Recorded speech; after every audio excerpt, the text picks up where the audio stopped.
Welcome friends, all of you on my YouTube channel. Myself Rakesh. आज मैं आपके लिए लेकर आया हूँ विद्युत चुम्बकीय प्रेरण। इस टॉपिक में हम देखेंगे कि विद्युत चुम्बकीय प्रेरण क्या होता है और ये कहाँ एप्लीकेबल है, इसके क्या क्या नियम हैं और आगे आने वाले चैप्टर्स में ये इसका क्या इम्पोर्टेंस है।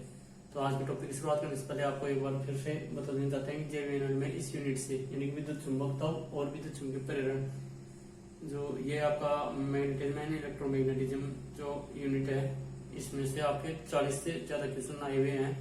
तो इनको टॉपिक्स को आप ध्यान से देखिए और इनको जो है नोट्स वाइज आप अपने स्टडी प्लान के अकॉर्डिंग इनको आप नॉलेज में लें।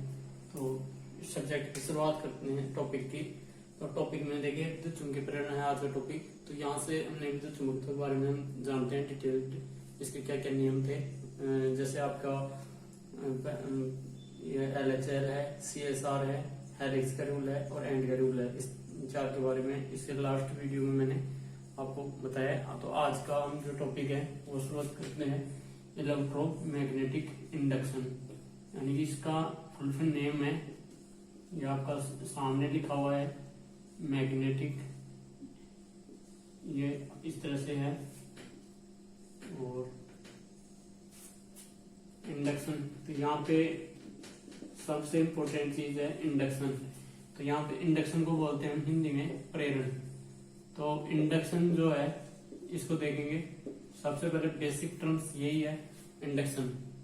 तो इंडक्शन क्या होता है कि जैसे आपके कोई भी एक कॉइल होती है, तो इंडक्शन की डेफिनेशन यह है कि जैसे चुंबक से हम दूसरे चुंबक के बीच में जो है दो प्रकार की रिएक्शन देखते हैं, यानी कि या तो अट्रैक्शन या रिपल्सन, या आकर्षण या प्रतिकर्षण। तो इसी को बोलते हैं चुंबकत्व। विद्युत चुंबकत्व में भी इसी तरह का है कि इसी तरह से ये रिएक्शन करते हैं कि जैसे आपका प्रेरण है विद्युत चुंबकत्व में क्या होता है कि जो विद्युत चुंबक होता है यानी कि एक में विद्युत धारा प्रवाहित होती है, जैसे मान लें तो इसी प्रकार से ये इफेक्ट आता है, यानी कि विद्युत धारा जब कॉइल में प्रवाहित होती है तो उसके द्वारा चुंबकीय क्षेत्र जो बनता है, तो इस प्रक्रिया को बोलते हैं, यानी कि विद्युत प्रभाव से चुंबकीय प्रभाव का उत्पन्न होना, और इसी प्रक्रिया को बोलते हैं प्रेरण।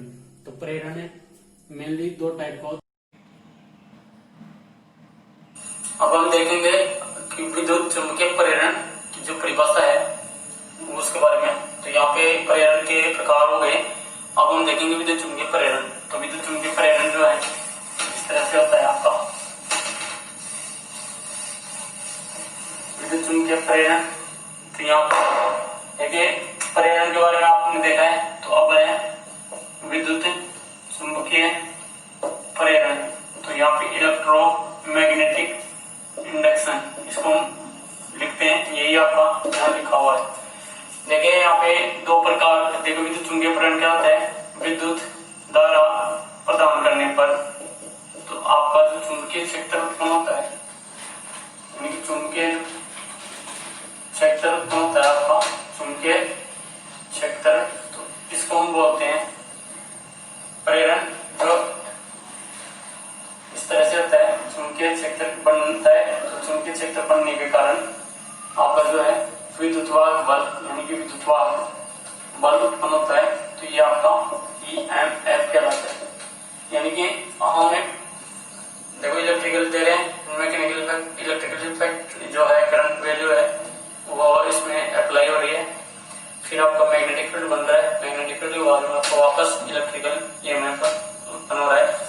तो ये कॉन्सेप्ट है विद्युत चुम्बकीय प्रेरण का, यानी कि विद्युत इफेक्ट से चुंबकीय इफेक्ट आया और चुंबकीय इफेक्ट से वापस हमें EMF मिलता है।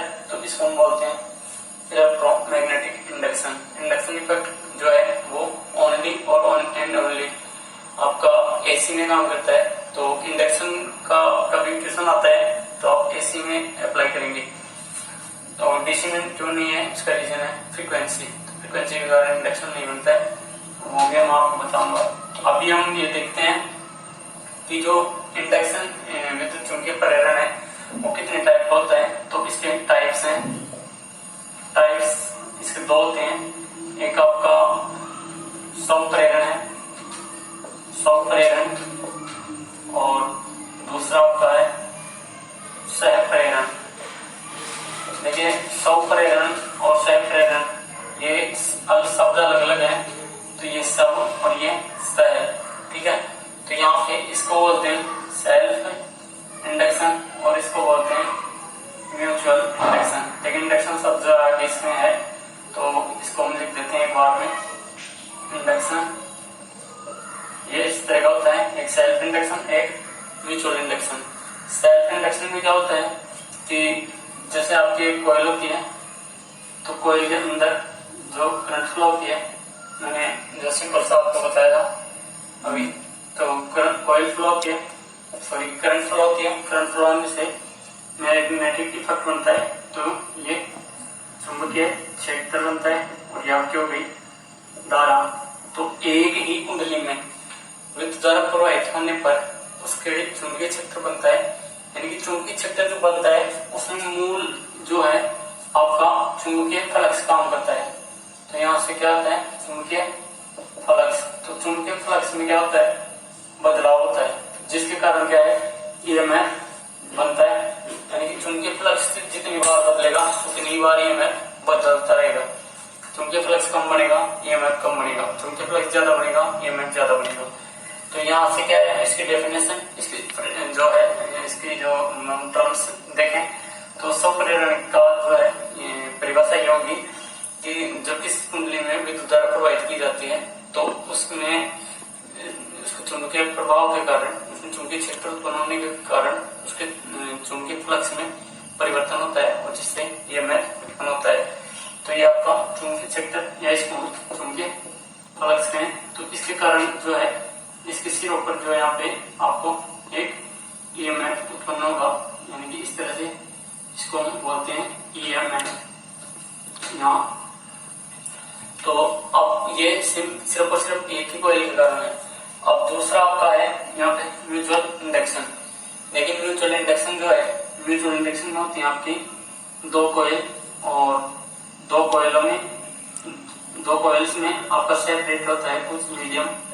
तो यहाँ पे एक कॉइल में जब करंट फ्लो होती है, यानी कि जब किसी एक कुंडली में विद्युत धारा प्रवाहित होती है तो उसके चुंबकीय क्षेत्र के कारण, यानी कि उसके जो चुंबकीय फ्लक्स बनता है तो उसके कारण दूसरी कुंडली में जो है चुंबकीय फ्लक्स बनता है। यहाँ पे ये मीडियम होता है आपका ट्रांसफर मीडियम जिसको हम बोलते हैं, यानी कि इसमें चुंबकीय माध्यम होता है एक तरह का। तो इसमें यहाँ पे दूसरी कुंडली के सिरों पर जो है ईएमएफ उत्पन्न होता है। होना तो ये सीमित चाहिए था, लेकिन ईएमएफ उत्पन्न हो रहा है इसमें। तो इसका कारण क्या है, इसका कारण क्या है, इससे स्वप्रेरण का यानी कि इसको ट्रांसफर कर रही है एक तरह से। तो इसी के आधार पर क्या हो रहा है ट्रांसफार्मर बनता है। तो पूछ लिया जाता है कि जब किसी एक कुंडली में से विद्युत धारा प्रवाहित होती है उसके चुंबकीय क्षेत्र बनता है, तो उससे संबंधित यानी उससे रिलेटेड, कनेक्टेड नहीं रिलेटेड, तो रिलेटेड जो है दूसरी कुंडली है उसमें चुंबकीय फ्लक्स बनने के कारण ईएमएफ उत्पन्न होता है, उसके सिरों पर ईएमएफ उत्पन्न होता है। इस प्रक्रिया को हम बोलते हैं विद्युत चुंबकीय प्रेरण, जिसका टाइप है सहप्रेरण। तो सहप्रेरण का जो है म्यूचुअल इंडक्शन बोलते हैं इसको इंग्लिश में। तो ये जो म्यूचुअल इंडक्शन का जो सिद्धांत है ये आपका लागू होता है इस पे ट्रांसफार्मर पे। तो ये ट्रांसफार्मर पे लागू होता है, सिर्फ और सिर्फ ट्रांसफार्मर जितने भी टाइप्स के होते हैं मोटे आपका दो कॉइल वाले, जिनमें सेपरेट कॉइल होती है, एक आपकी इस साइड और दूसरी है। तो प्राइमरी टू सेकेंडरी इस सिद्धांत पर ये ट्रांसफार्मर काम करता है। अब हम देखेंगे विद्युत चुंबकीय प्रेरण के नियम। तो विद्युत चुंबकीय प्रेरण की डेफिनेशन और उसके टाइप्स आपको इजीली मैंने यहाँ समझाए हैं, तो यहाँ से आप देख सकते हो, इसका स्क्रीनशॉट भी आप ले सकते हो।